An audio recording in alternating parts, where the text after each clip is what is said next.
चित्रालोकयात्रेयं यत्प्रसादात् प्रवर्तते। तो कल वारी शब्द याद करने के लिए बोला था। तो वारी शब्द आपने याद किया होगा। तो एक बार बोलना है। तो बोलिए।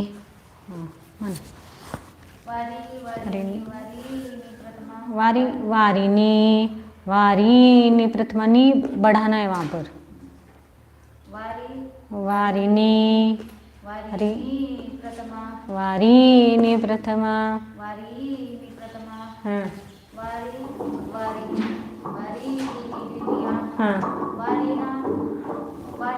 हाँ वद्भिः तृतीया वारिणे वारिभ्यां वारिभ्यः चतुर्थी वारिणः वारिणः वारिभ्यां वारिभ्यः पंचमी वारिणः वारिणः वारिणोः वारिणां षष्ठी वारिणी वारिणोः वारीषु सप्तमी हे वारी हे वारी हे वारिणी हे वारिणी संबोधन मना बोला।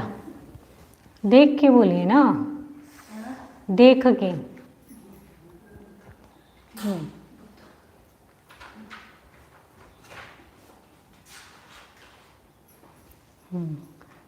वारी वारी वारी वारिनी क्या लिखा है? ते नहीं ते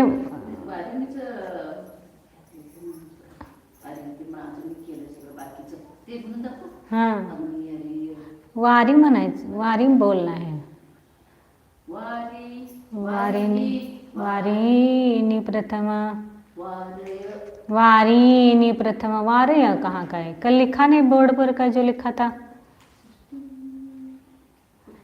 वारी वारिनी वारिनी प्रथमा लिखा तो है ना। फिर वारिनी वारिनी प्रथमा वारी वारिनी वारिनी द्वितीया वारिणा वारिभ्यां वारिभिः तृतीया वारिणे वारिभ्यां वारिभ्यः चतुर्थी वारिणः वारिभ्यां वारिभ्यः पंचमी वारिणः वारिणोः वारिणां षष्ठी वारिणी वारिणोः वारीषु सप्तमी हे वारी हे वारे हे वारी हे वारी हे वारिणी हे वारिणी संबोधन। अब लिखने के लिए क्या बोला था कल? हाँ अरियति दुर्जटी शब्द आपको लिखने के लिए बोला था। तो फिर आपको क्या करना है?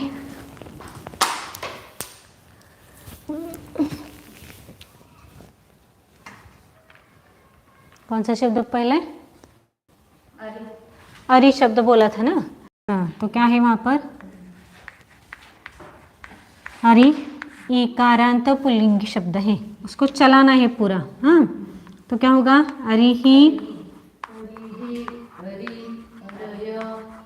अरि आरयः। इसको चेक करना है आपको, आपने लिखा है बराबर हो उसको। हाँ द्वितीय विभक्ति अरिम हरिम अरि अरिन द्वितीया तृतीया विभक्ति अरिना अरिना अरिना अरिभ्याम अरिभ्याम अरिभिः तृतीया झूम केले काय जो दिसत नाही बरं काय, चांगलं झूम कर। चतुर्थी विभक्ति आरिने। अब यहाँ पर क्या आएगा? अरिना आएगा। अरिने अरिभ्याम अरिभ्यः चतुर्थी पंचमी अरिनः अरिनः नहीं अरे हे आएगा। बराबर बराबर अरे अरेः अरिभ्याम् अरिभ्यः चतुर्थी अरेः पंचमी अरेः षष्ठी अरेः आर्योः आर्योः आरीणां षष्ठी अरौ अरौ आर्योः अरीषु सप्तमी संबोधन हे अरे हे अरी हे अरयः संबोधन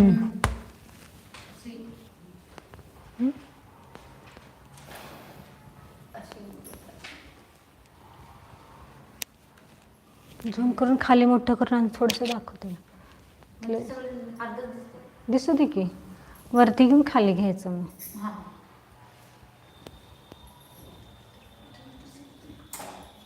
ये सब बोलना एक बार आपको क्या बोलना है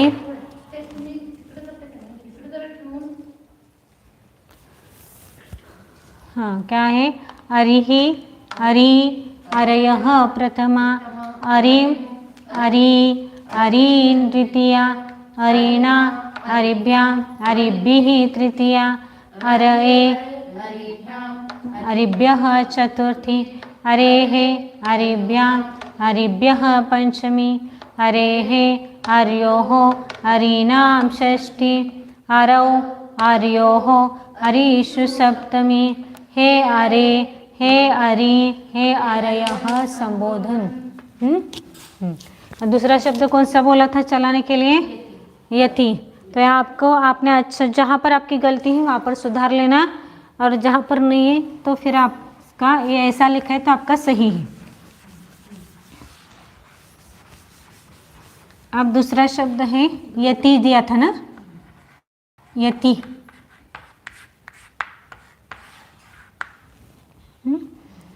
क्या होगा यति ही यति यतयः प्रथमा यतिम यति यतीन द्वितीया यतीना यति यतिभ्याम यतिभिः तृतीया यतये यतये यतिभ्याम यतिभ्यः चतुर्थी यतेः यतिभ्याम यतिभ्यः पंचमी यतेः यत्योः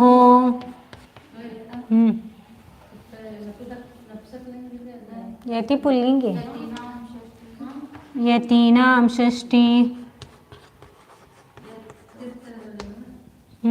ती रहस्य येणार इथं बरोबर आहे की बरोबर आहे यतीनां षष्ठी आगे यतौ यति इकारांत पुल्लिंगी है तो कवि जैसे चलाना इसको यत्योः यतिषु सप्तमी हे यति हे यते हे यति हे यतयः संबोधन।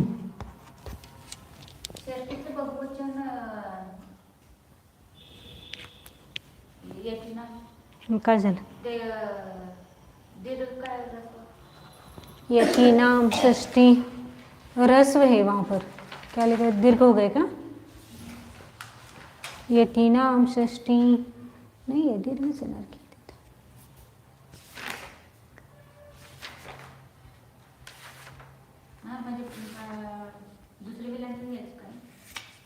नाही पहिली विलंटी येते त्याच्यात दुसरी असं वाटले मला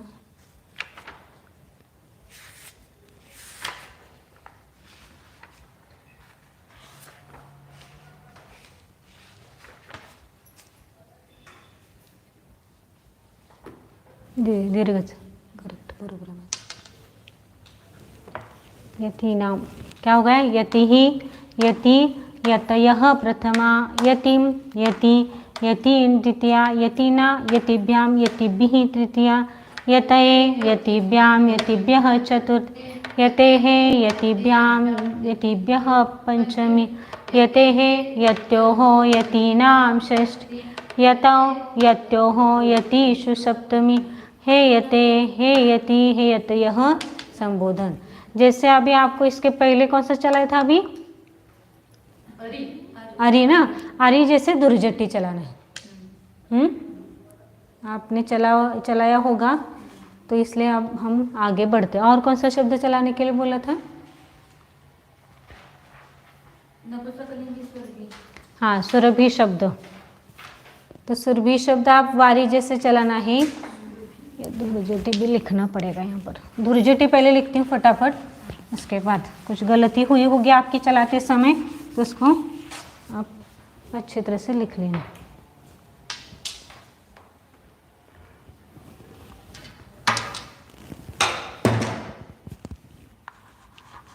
धुर्जटी ही, धुर्जटी, धुर्जटयः प्रथमा, धुर्जटिम, रस्वेनरित, धुर्जटिम,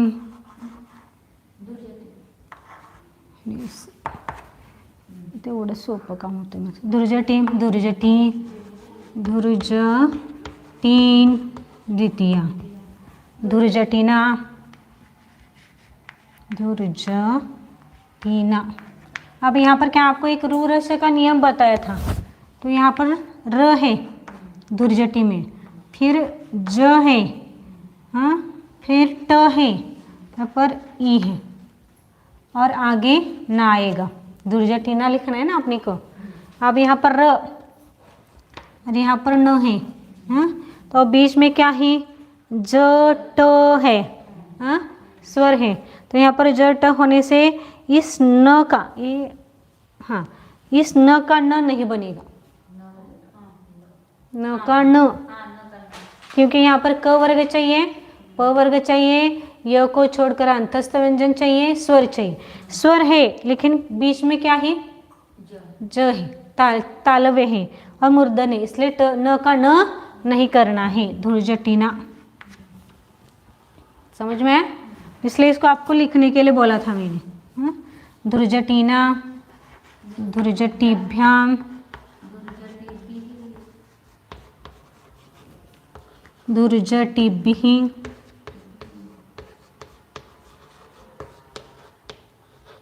बरोबर है ना?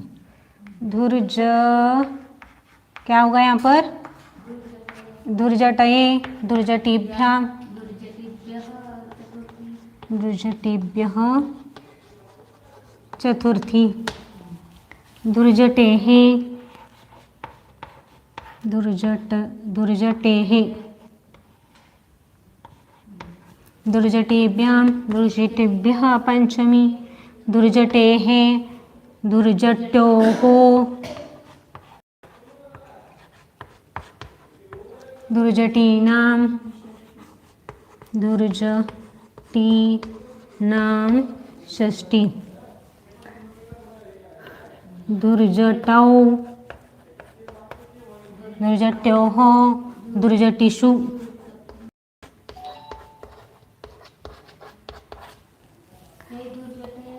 हे धुर्जटे,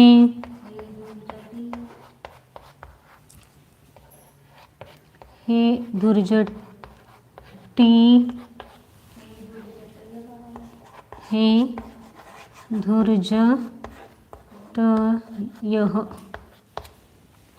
आपने ये लिखा होगा तो कहीं कहाँ गलती है वहाँ पर आप सुधार लेना, बाकी का आपका सही होगा।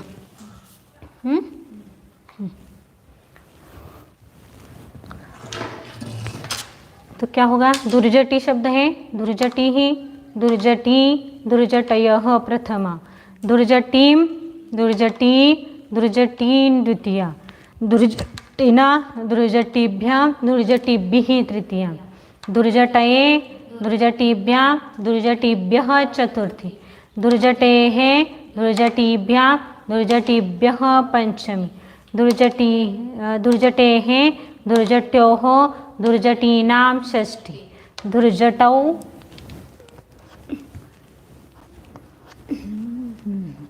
दुर्जटौ दुर्जट्योः दुर्जटिषु सप्तमी, हे दुर्जटे हे दुर्जटी हे दुर्जटयः संबोधन। आगे सुरभि शब्द। अभी आपके कवि जैसे जो चलाने के लिए बोले थे, कल का आपका होमवर्क है वो यहाँ ये इकारांत पुल्लिंगी का खत्म हो गया। हाँ,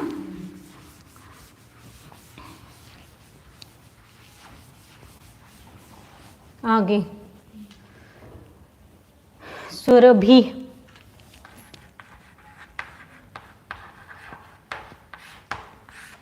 वारे जैसे चलाना है। हाँ, सुरभि सुरभिनी सुरभिनी प्रथमा, ये आया, ये दीर्घ आया और यहाँ पर बीच का ह्रस्व आया। ये ह्रस्व है, ये दीर्घ है, ये दीर्घ है, ये ह्रस्व है। तो द्वितीय विभक्ति भी ऐसे होगी, सुरभि सुरभिनी सुरभिनी प्रथमा। अब यहाँ पर आप देख रहे होंगे, यहाँ पर क्या है, र है, और यहाँ पर अ हलंत, यहाँ पर भ आया प्लस ई आया और फिर न आया है, हाँ, न प्लस ई। तो ये इन दोनों के बीच में क्या है, र और न के बीच में स्वर है, प वर्ग है और फिर स्वर है। तो इसका न का न किया है, समझ में आया। र और न इनके बीच में क्या हो, कंठ हो, स्वर हो, कंठ व्यंजन हो, प वर्ग हो, ल को छोड़कर अंतस्थ वर्ण हो, तो न का न बनता है, दंत्य न का मूर्धन्य न बनता है, इसलिए न का न यहाँ पर लिखा है। सुगंध। हर जगह ये नियम आपको इसलिए मैंने चलाने के लिए बोला था। तो आपको जिसने जिसने आपने यदि अच्छा बराबर लिखा है तो ठीक ही है, लेकिन जिनको समझ में नहीं आया है तो इस कारण से आपको मैंने वो बता दिया। हाँ, अब आगे सुरभिना सुरभिभ्याम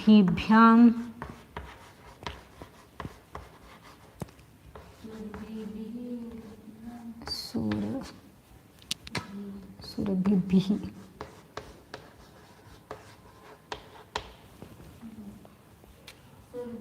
सुरभिना येते। आगे सुरभि सुरभिने सुरभिभ्याम सुरभिभ्यः चतुर्थी। आगे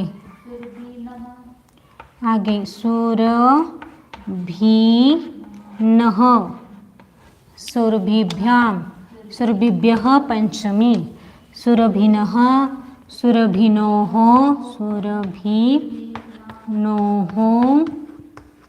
सुरभीनां सुरभीनां।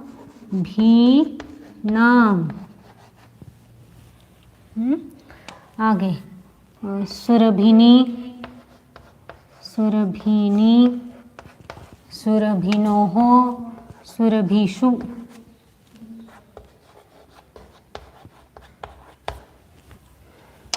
हे सुरभि हे सुरभि हे सुरभि हे सुरभिनी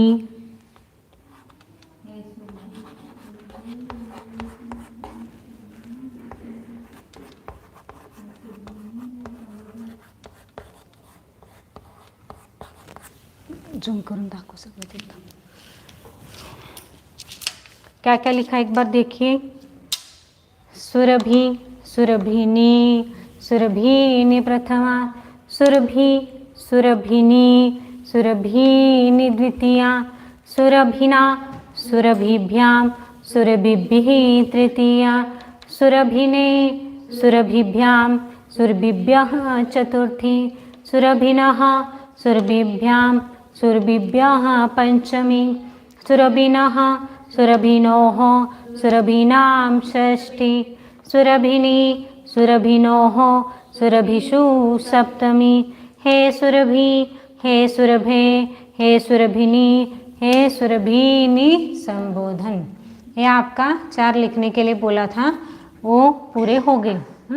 यदि किसी को समझ में नहीं आया है तो एक बार झूम करके और दिखाओ ऊपर नीचे सब।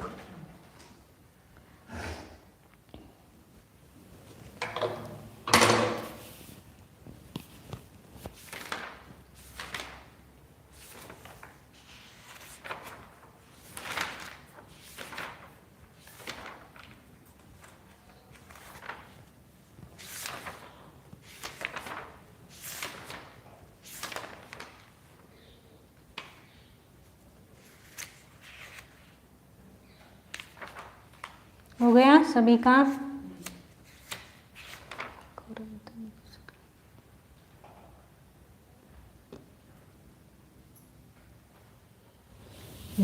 अब आपको कल एक नियम बताया था, वो वाक्य जैसे जैसे आएंगे नियम तो उसको आपको समझाया जाएगा।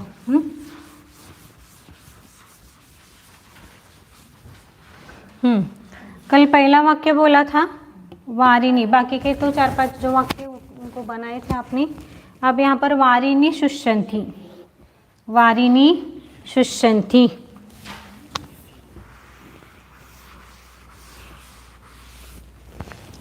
मूल शब्द क्या है यहाँ पर? वारी मूल शब्द है। हाँ, और इसका मूल धातु कौन सा है? मूल धातु शुष। कौन से गण का है? और इसका अर्थ क्या है? सूखना। और वारी यानी पानी, जल। तो एक कितना है? एक कौन से विभक्ति का कौन सा वचन है? प्रथमा विभक्ति का बहुवचन। तो क्या हो गया उसका? ये भी कौन सा है? प्रथम पुरुष का बहुवचन। तो पानी, पानी अर्थ क्या हो गया? बहुत सारा पानी है। पानी सूखता है, अर्थ क्या हो गया? पानी सूखता है। हेवर अनुस्वर है, पानी सूखता है। ये हो गया वाक्य आपका। आगे आगे का वाक्य क्या है? अग्निर्दहति,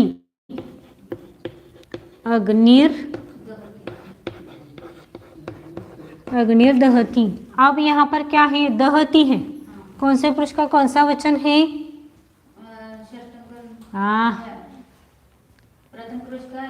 प्रथम पुरुष का एक वचन। मूल धातु क्या है?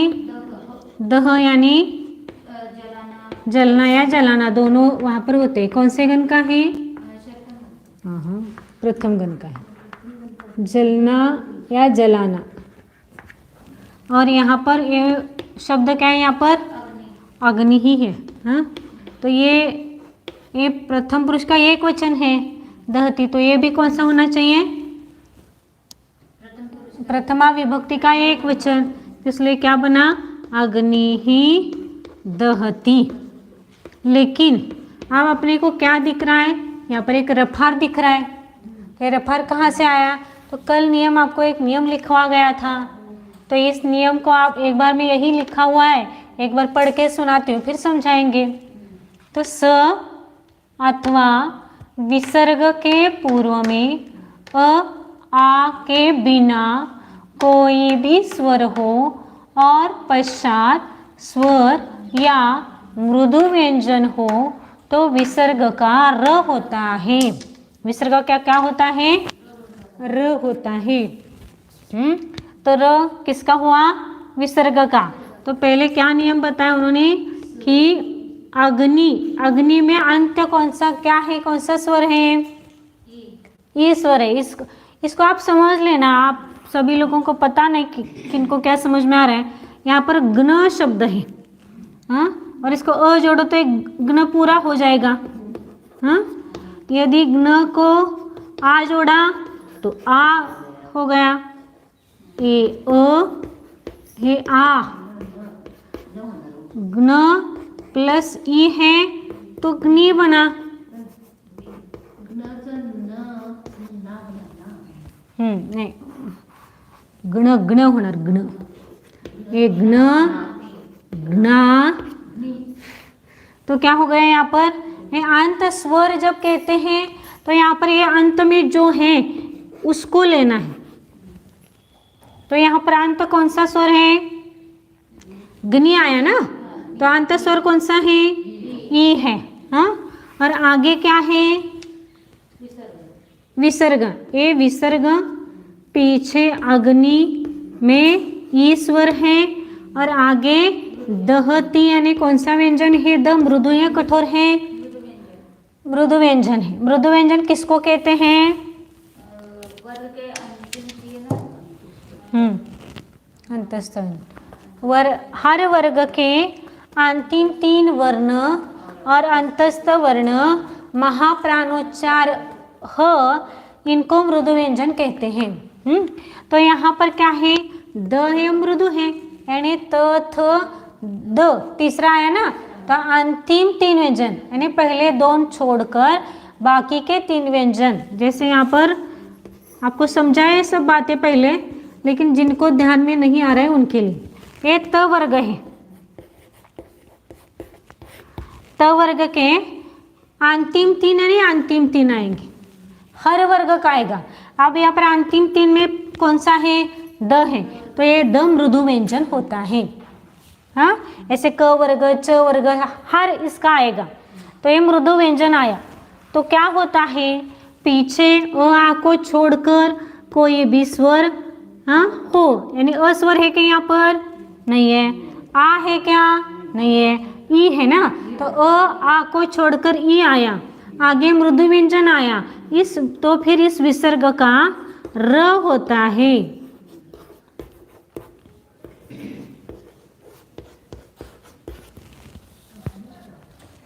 इसलिए, और ये हलंतर जो रहता है वो आगे के व्यंजन के ऊपर चढ़ जाता है। कैसे चढ़ा, ये देखो, इसको ऐसा, अग्निर दहती, पढ़ते समय अग्नि ही दहती पढ़ना है और लिखते समय अग्निर दहती लिखना है। समझ में आया। अब इसका अर्थ क्या हो गया, अग्नि दहती यानी जलना, अग्नि जलाता है या जलता है, अग्नि जलता है या जलाता है। आगे कवयः शंसन्ति,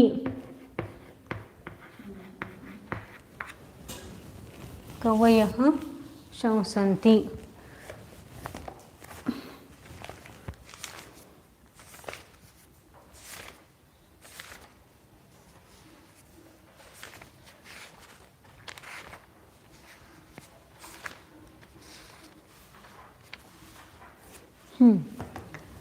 अब यहाँ पर क्या है, ये विसर्ग के पूर्व में या पहले क्या है, कौन सा स्वर है, अस्वर है। और ये विसर्ग है, और आगे क्या है, श।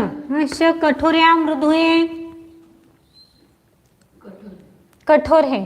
तो कठोर व्यंजन की व्याख्या क्या किया, हर वर्ग के प्रथम 2 व्यंजन ऊष्म वर्ण, ऊष्म वर्ण यानी श, श और स, ये कठोर, हाँ कठोर, इनको ये ऊष्म वर्ण।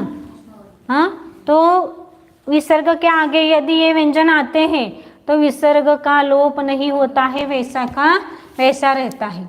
या कहीं कहीं पर भी ऐसा देखा जाता है कि विसर्ग का जो यदि श है तो इस विसर्ग का श किया जाता है।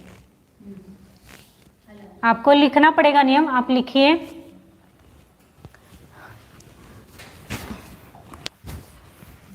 विसर्ग संधि में यह नियम लिखना है आपको, विसर्ग संधि में नियम लिखना है। विसर्ग के बाद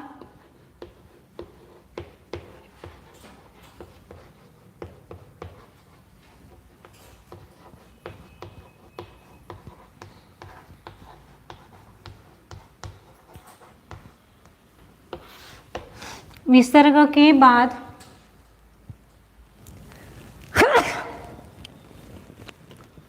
श श स, विसर्ग के बाद श श स, ए व्यंजन दिसतंय का तिथं झूम कर. विसर्ग के बाद श श स, ए व्यंजन हो, व्यंजन हो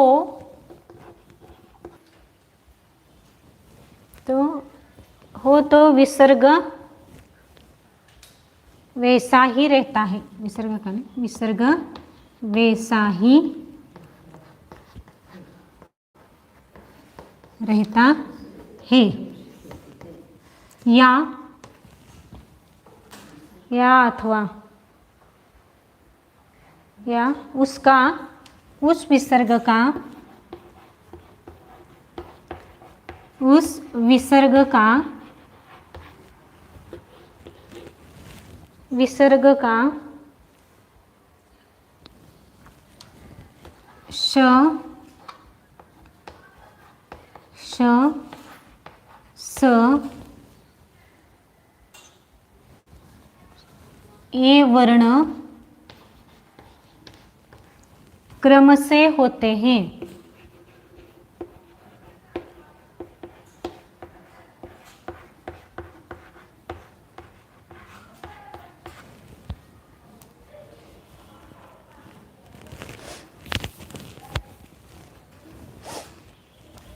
फिर एक बार नियम पढ़ रही हूँ.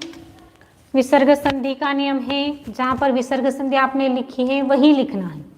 हाँ, विसर्ग के बाद, विसर्ग के बाद यानी उसके आगे श श स, ए व्यंजन हो तो विसर्ग वैसा ही रहता है. या उस विसर्ग का श श स, ए वर्ण क्रम से होते हैं. फिर एक बार पढ़ो. विसर्ग के बाद श श स, ए व्यंजन हो तो विसर्ग वैसा ही रहता है. या उस विसर्ग का श श स, ए वर्ण क्रम से होते हैं. तो यहाँ पर क्या, तो विसर्ग, हाँ, विसर्ग के पीछे अ हो या आ हो, कुछ भी, कोई भी स्वर हो, यह विसर्ग के, यह विसर्ग है. तो आगे आ ई कोई भी शुरू हो नहीं हो, इसका कुछ विचार नहीं करना है. अभी शायद मैंने अ का बोला था, लेकिन वैसा नहीं करना है. कोई भी अ आ ई कोई भी स्वर हो और विसर्ग के आगे श या श या स हो, एक तो ये विसर्ग का, विसर्ग वैसा का वैसा बना रहेगा. यदि वैसा का वैसा नहीं लिखा है तो इस विसर्ग का श बनता है. अब यहाँ पर श है, इन दोनों को मिटाती हूँ तो श है ना, तो इस विसर्ग का श बनेगा शौसंती. दोनों भी आते हैं. जहाँ पर यहाँ ऐसा लिखा होगा तो वहाँ पर विसर्ग पढ़ना है. जहाँ पर ऐसा नहीं होगा तो वहाँ पर आपको नहीं लिखना है. डबल श, ये भी हलंत, ये हलंत होता है, ये पूरा पाय मुड़ का है ना, ये हलंत है ना, तो आधा है, इसलिए वैसा का वैसा लिखा जाएगा. समझ में आया? तो यहाँ पर उन्होंने क्या किया, वाक्य में वैसा ही रखा है. बराबर. हाँ, तो इसका अर्थ क्या हुआ, कवि कितने हैं, मूल शब्द क्या है, कवि. कवि का कौन से विभक्ति का कौन सा वचन है, प्रथमा विभक्ति का एक वचन, एक वचन बहुवचन है. तो ये प्रथमा विभक्ति का बहुवचन कितने हैं, कवि बहुत है. और मूल धातु क्या है, कौन से गण का है, प्रथम गण का है. अर्थ क्या होता है इसका, स्तुति करना.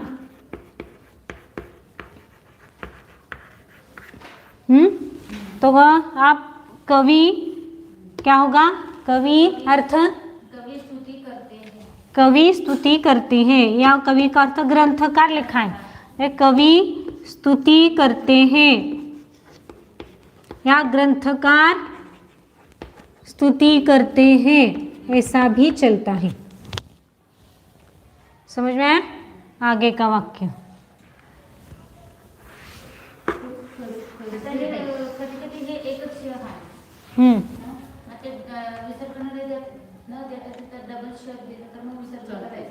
नहीं, विसर्ग का ही हुआ है ना। कवयः शंसन्ति में एक तो इन्होंने विसर्ग को वैसे ही रखा है। इसको ही हम कैसे लिखेंगे? कवयः शंसन्ति। हाँ, तो इसी विसर्ग का ये विसर्ग वैसा ही रखो या विसर्ग के बदले में श लिखो, दोनों भी चलता है। समझ में आया? आगे का कौन सा है वाक्य? वारी न अस्ति। वारी न अस्ति।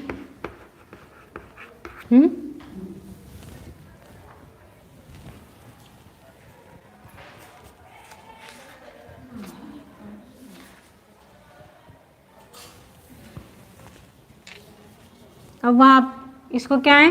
वारी यानी जल। कौन से विभक्ति का कौन सा वचन? प्रथमा विभक्ति का एक वचन। हाँ, तो कितने हैं? पानी एक वचन है तो एक आएगा। वैसे पानी समुदायवाचक है लेकिन यहाँ पर एक वचन में दिया है। हाँ, तो उसका ये बहुवचन भी, उसका अर्थ करते समय बहुत वचन ही करना है। हाँ, तो वारी यानी जल। और अस मूल धातु क्या है? अस यानी मूल धातु अस कौन से गण का है?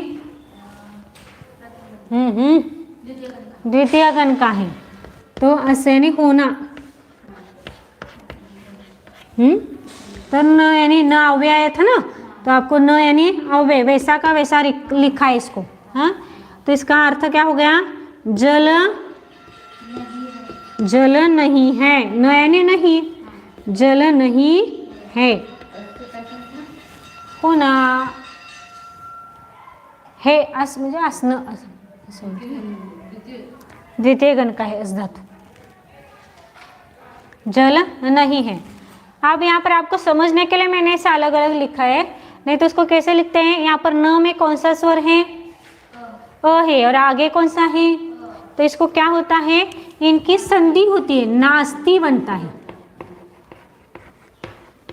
लेकिन आपको न का बताना था इसलिए मैंने जोड़ के नहीं लिखा है, आपको तोड़ के ही लिखवा है। वैसे वारी नास्ति, ये पानी नहीं है या जल नहीं है। समझ में आया? हाँ, वारी नास्ति।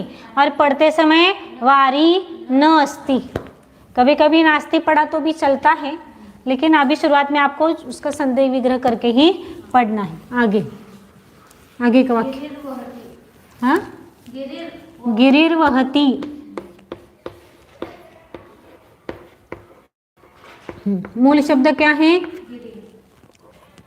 मूल गिरी और वहति। गिरी कौन से? गिरी ये वहति यानी कौन से पुरुष का कौन सा वचन? प्रथम पुरुष का एक वचन है। मूल धातु क्या है? वह यानी बहना, वाहनी, बहना। कौन से गण का है? प्रथम गण का है। और यहाँ पर कौन सा शब्द है? गिरी। गिरी यानी पहाड़। कौन से विभक्ति का कौन सा वचन है?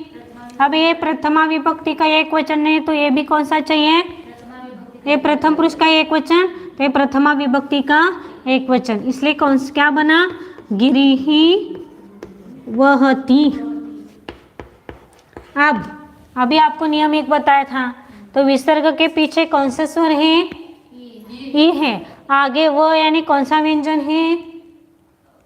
मृदु व्यंजन है। तो विसर्ग का क्या होता है? र होता है।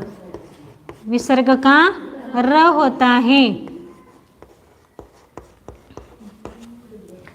गिरिर वहति। नियम क्या बताया था कि विसर्ग के पूर्व में आ को छोड़कर कोई भी स्वर हो और आगे स्वर या मृदु व्यंजन हो तो विसर्ग का र होता है।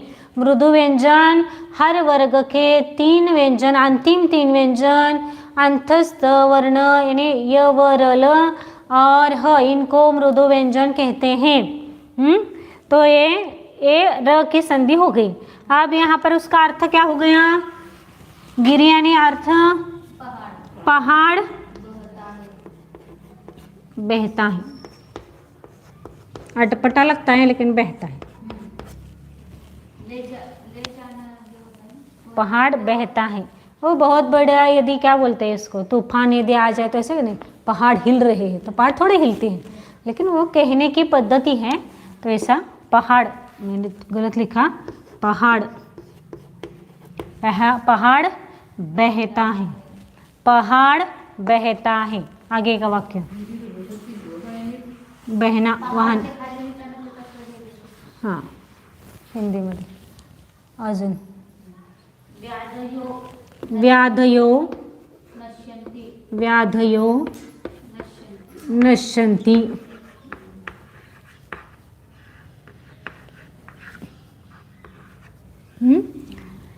व्याधयो नश्यन्ति। हाँ, मूल यहाँ पर क्या है? धातु कौन सा है? नश्यन्ति में धातु कौन सा आया?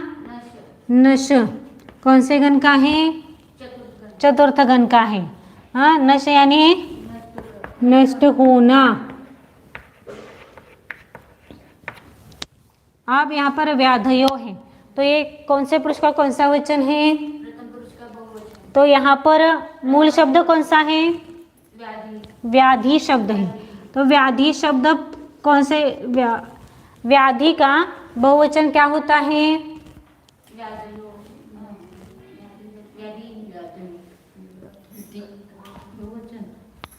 बोलो। व्याधि शब्द का प्रथमा विभक्ति का बहुवचन व्याधयः। व्याधयः कवय जैसे व्याधयः नश्यन्ति। लेकिन यहाँ पर क्या लिखा है? ओ लिखा है ना, वो कहाँ से आया? तो विसर्ग संधि लिखवाया आपको। क्या लिखा है? पढ़ो। विसर्ग के पूर्व में कौन सा स्वर है? यहाँ पर विसर्ग को स्वर कौन सा है? अ है। व्याधय में अ स्वर है, फिर विसर्ग है और फिर न है। विसर्ग के पीछे अ और आगे न है। हाँ, तो नियम क्या है? विसर्ग के पूर्व में अ और पश्चात या आगे अ या मृदु व्यंजन हो। दिया है ना नियम? अ अथवा मृदु व्यंजन हो तो इस विसर्ग का क्या होता है? क्या होता है? क्या होता है विसर्ग का? हाँ, पहले विसर्ग, वो तो बाद में होगा। पहले क्या होता है? विसर्ग का ऊ होता है। तो पढ़ा नहीं आपने, ये सब करना पड़ेगा ना। तो ये क्या है? ऊ हुआ। इस विसर्ग का ऊ कब होता है? विसर्ग के पूर्व में अ हो, आगे अ को छोड़कर कोई भी स्वर अ को छोड़कर कोई भी स्वर नहीं, कोई भी स्वर नहीं, अ और मृदु व्यंजन हो तो विसर्ग का ऊ होता है। और ए ऊ और पीछे का अ मिलकर ओ बनता है। हाँ, उसमें से ही समझ में आना चाहिए ना वो पूरा। तो क्या हो गया? फिर ये संधि क्या बनी है? विसर्ग के पूर्व में अ, विसर्ग के पश्चात अ अथवा मृदु व्यंजन हो तो विसर्ग का ऊ होता है और पीछे का अ और ऊ मिलकर ओ बनता है। इसलिए व्याधयो नश्यन्ति बना। यह आपको मैंने पहले भी समझाया था, अभी यहाँ पर आया इसलिए समझ। तो इसलिए मैंने कहा था कि व्याधयो नश्यन्ति ऐसा लिखो, फिर संधि करके ऐसा लिखो, फिर अर्थ करो। अब कैसे अर्थ? मुझे एक बार नोटबुक दिखाओ सभी लोग, या भेज दो एक एक पेज मेरे मोबाइल पर। तो इसका व्याधि कितने हो गए? बहुत हो गए ना, तो व्याधि या रोग लिखती हूँ अभी। रोग नश्यन्ति यानी नष्ट होते हैं, रोग नष्ट होते हैं। हो गया, आगे पविहि पतति, पविहि पतति। हाँ हाँ, पवि यानी इंद्रधनुष्य, इसमें कोई संदेह नहीं है वैसे। इंद्रधनुष्य, पतति में मूल धातु क्या है? पत यानी गिरना, इंद्रधनुष्य गिरता है या नष्ट होता है, ऐसा अर्थ है उसका। गिरता है यानी इंद्रधनुष्य गिरता है या नष्ट होता है। आगे असयः क्षिप्यन्ति। मूल शब्द क्या है यहाँ में? इसमें असी, मूल शब्द असी। और मूल धातु क्या है? क्षिप यानी क्षिप यानी फेंकना। कौन से गण का है?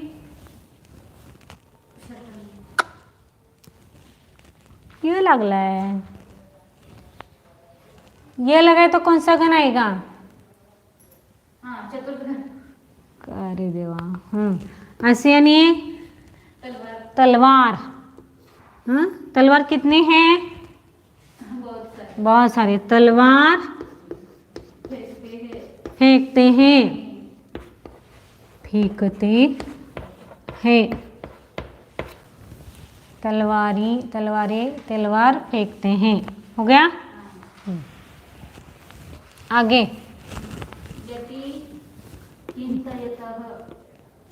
यति चिंतयतः। मूल शब्द क्या है यह इसमें? यति। और यहाँ पर मूल धातु क्या है? चिंत। कौन से गण का है? चित्त मूल धातु है, चिंत नहीं। और इसका चिंत यानी विचार करना। हाँ, तो कितने यति हैं? दो यति, क्योंकि द्विवचन है ना प्रथमा विभक्ति का। हाँ, दो साधु, दो मुनि विचार करते हैं।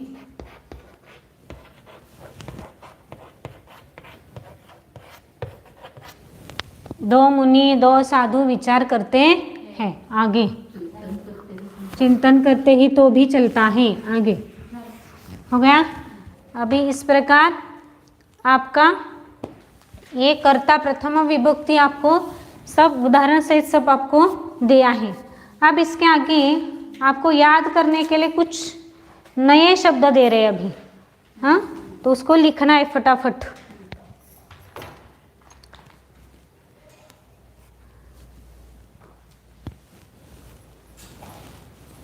बहुत सारे हैं।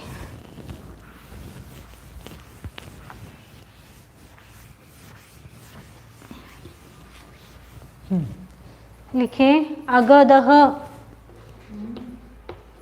ए अकारांत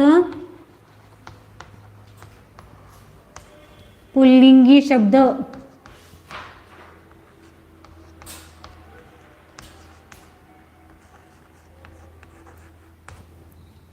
अकारांत पुल्लिंगी। अगदह, अगदह यानी औषध, औषधि या दवाई।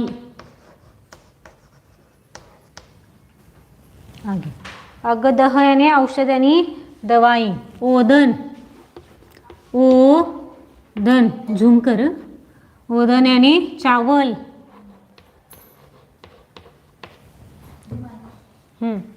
ओदन यानी चावल। किंकरः, किंकरः नौकर।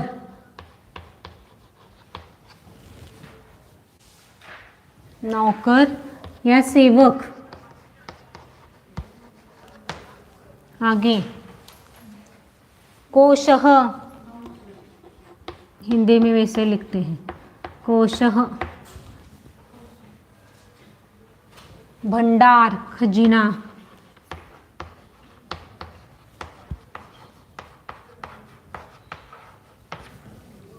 कोशः, को नहीं, को है। कोशः। गजः, पता है आपको क्या है? गज यानी हाथी। ग्रामः यानी गांव। जनकः यानी पिता।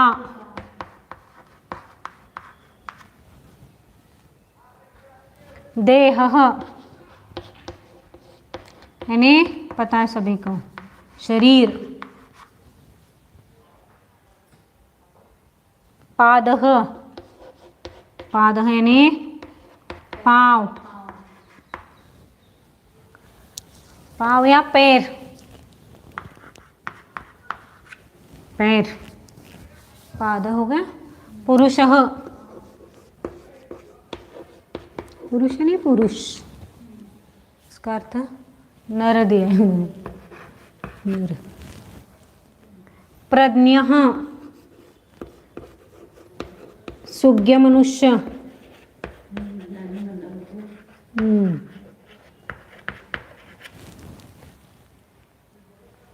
बिडालः,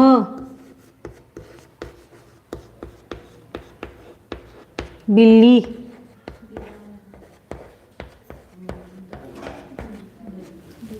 बिल्ली।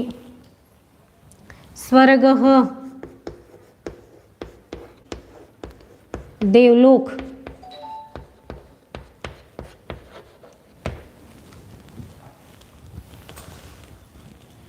ब्राह्मणः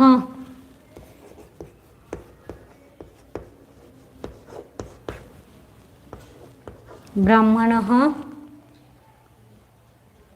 ब्राह्मण ने ब्राह्मण ही।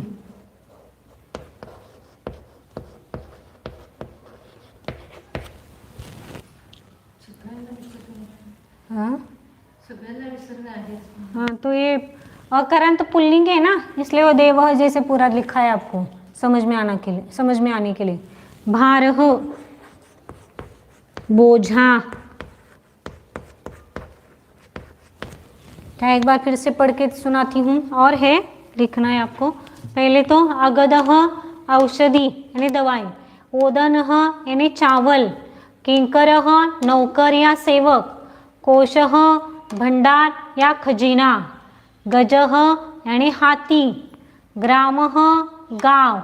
जनकः पिता। देहः शरीर। पादः पाँव या पैर। पुरुषः नर यानी मनुष्य, ये पुरुष ही लिखे तो भी चलता है। प्रज्ञः या प्रज्ञः जो आप हिंदी में बोलते हैं, प्रज्ञः बोलो या शुद्ध मराठी जैसे बोले तो प्रज्ञः बोला जाता है। तो सुज्ञ मनुष्य। बिडालः बिल्ली। स्वर्गः देवलोक। ब्राह्मणः ब्राह्मण। भारः बोझा। और शब्द हैं, लिखें। मोक्ष,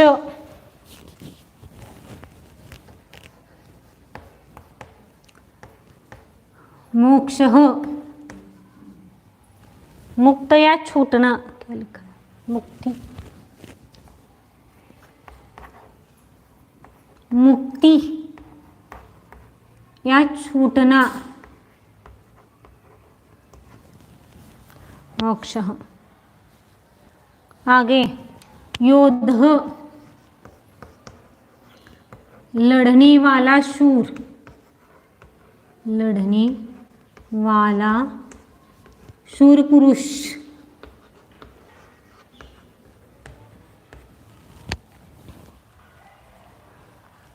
वेदः श्रुति।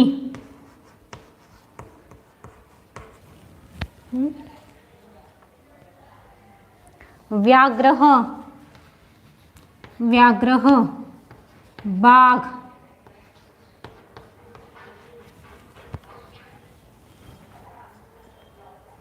व्याधः व्याघ्रः यानी बाघ, व्याधः यानी पारधी, पारधी को क्या बोलते हैं? शिकारी। पारधी या शिकारी वरचं दाखवतंय ना.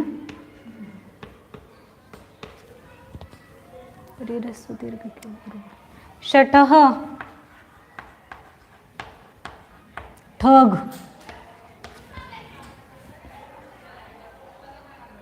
शरः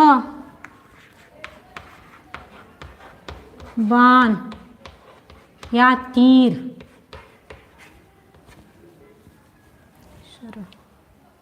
शिष्यः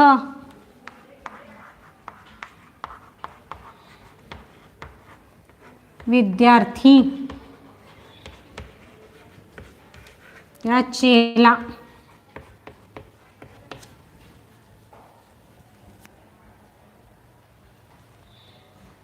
सिंह आगे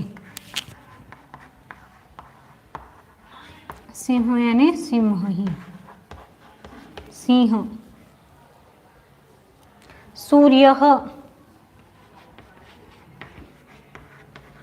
सूर्य यानी सूर्य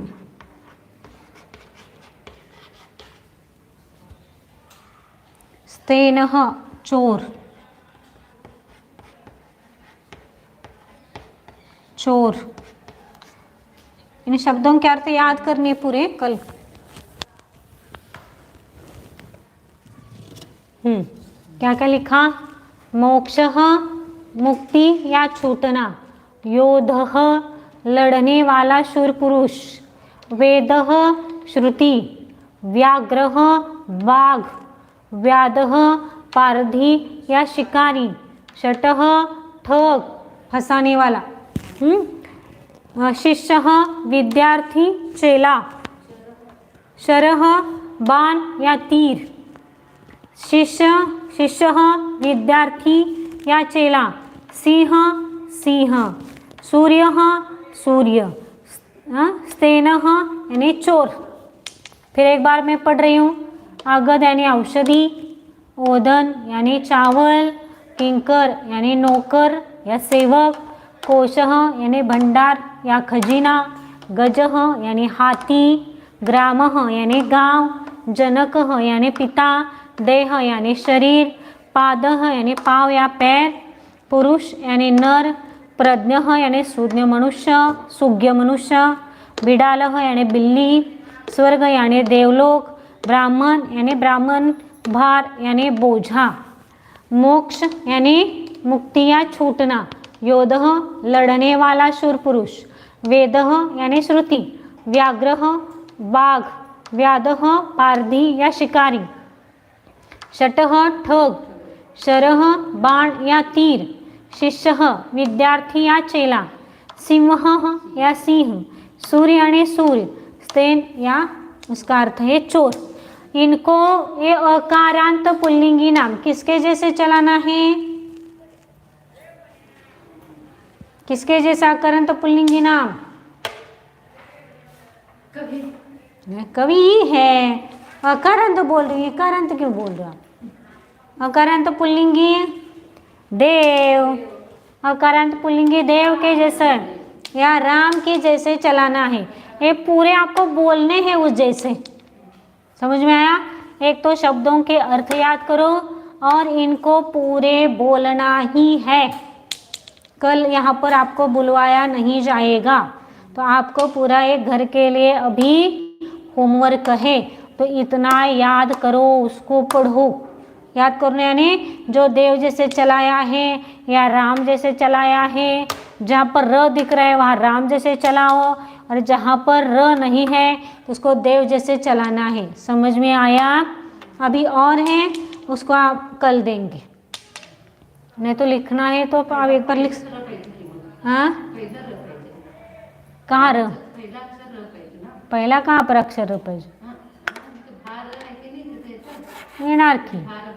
हाँ, राम राम वो भार है तो वो राम जैसे चलाना है। जिसमें र रूष है उनको राम जैसे चलाओ, जिसमें रू रश नहीं है उसको देव जैसे चलाओ। आप नपुंसकलिंगी, ये तो पुल्लिंगी नाम, फटाफट लिखना है उसको। अकारांत नपुंसकलिंगी शब्द,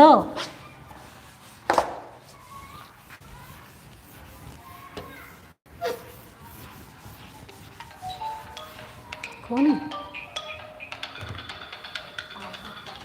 अकारांत नपुंसकलिंगी शब्द,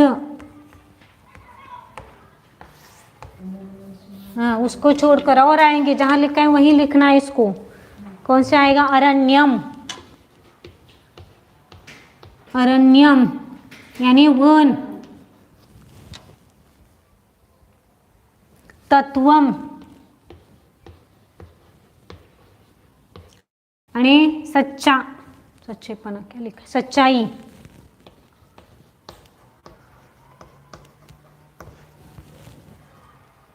तृणम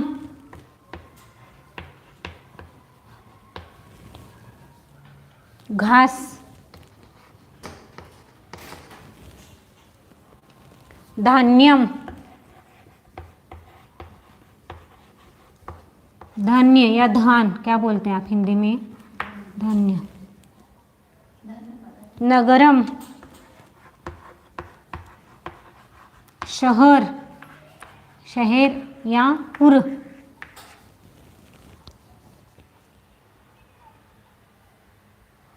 पापम पाप।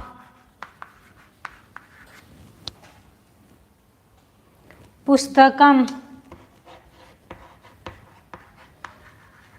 यानी किताब, जिसको बहुत लोगों को एलर्जी रहती है पुस्तकों की। किताब।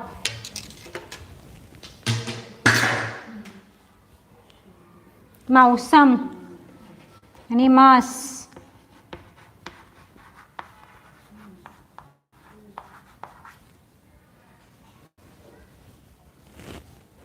वस्त्रम यानी कपड़ा।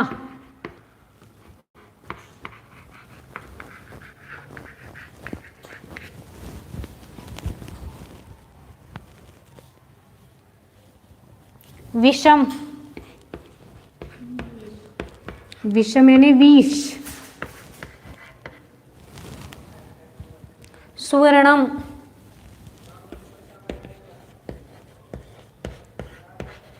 यानी सोना। इतना समझ में आता है, बाकी का कुछ समझ में नहीं आता सोने का अलग। एक तो ये नींद, सोने का जो है नींद, वो नहीं तो ना पहनने वाला सोना, दोनों बहुत प्रिय रहते हैं। तो अरण्यम यानी वन, तत्वम यानी सच्चाई, तृणम यानी घास, धान्यम यानी धान्य बोलते हैं, आप हिंदी में शायद धान बोलते हैं। नगरम यानी शहर, शहर या पुर। पापम यानी पाप, पुस्तकम यानी किताब। मौसम यानी मांस। वस्त्रम यानी कपड़ा। विषम यानी विष। सुवर्णम यानी सोना। तो ये कौन से शब्द है? पूरे अकारांत नपुंसकलिंगी शब्द। किसके जैसे चलाना है? वनम। जो वनम आपको दिया है लिख के, तो वनम जैसे चलाया है वैसे इनको पूरा बोल बोल के चलाना है, लिख के नहीं तो टेंशन आ जाएगा कि इतने शब्द कब लिखेंगे। तो लिख के नहीं, बोल के चलाओ पूरा आते जाते। इसलिए वन याद करने के लिए बोला था, देव शब्द, राम शब्द याद करने के लिए बोला था। तो उनके जैसे ये पूरे शब्द अभी अकारांत और ये जो पुल्लिंगी और नपुंसकलिंगी, इन शब्दों के अर्थ याद करने हैं और उनको चलाना है। एक कल का आपका होमवर्क है, हो गया। अभी है थोड़ा सा बाकी, लेकिन उसको कल देखते हैं।